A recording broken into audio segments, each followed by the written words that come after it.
Okay, once you get back to the lab and download those images, we'll meet in the computer lab. You can use the laptops too.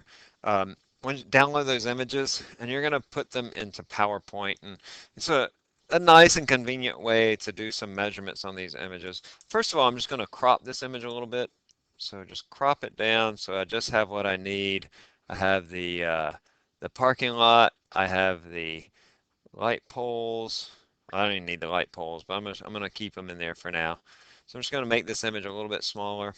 Can work with it a little better. Now I want to set a scale. Once I get this image set to the size and shape that I want, I'm gonna leave it because now I'm gonna start measuring distances on the image. Um, in order to do that, I'm gonna go to Insert, Shapes. This is really important. Look, I'm gonna choose the rectangle. The rectangle, not the line. I'm not choosing the line, I'm choosing the rectangle. So I choose the rectangle, and I want to make the rectangle, I'm making it into a line, and I'm going to rotate it so that it fits on the full length of the tennis court. If you want to zoom in a little bit, you can. I just want to make sure that it fits the full length of the tennis court. And you can look up the length of this tennis court. Just Google dimensions of a tennis court and figure out what is the length of that tennis court. And then I can also determine what is the length of this line. So if I go here under Format Shape, so if I right click, Format Shape, and then I go over here to Size and Position, it tells me that the height of that rectangle is 3.45 inches. Again, rectangle, not line. The line works a little bit differently. You have to use the rectangle. Once you do that, you can set a scale. You can set a scale that says um, whatever the length of this line is, which we found it to be 3.45 inches. So we say 3.45 inches for me is equal to whatever the length of that tennis court is in meters.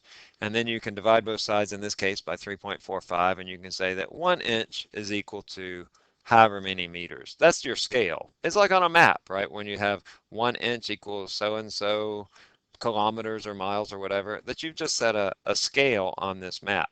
And once you do that, you can also go and measure the area or the dimensions of these parking spots. So I'm going to go over to the parking spots.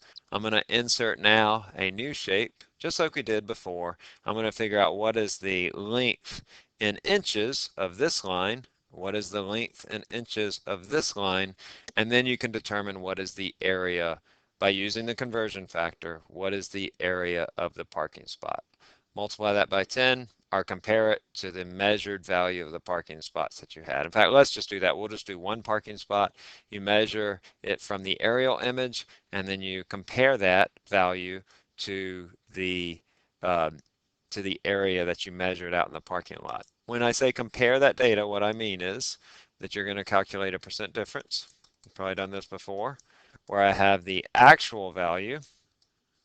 In this case, that's going to be your physical measurement minus the observed value. Well, I was going to take the absolute value of that, time divided by the actual value. Again, that's your physical measurement times 100%. I want to know what is the percent difference between those two values. It should be relatively low, 10% or so, I think is what I found, or a little less. Okay, so that's the first thing that you'll do to determine the area of the parking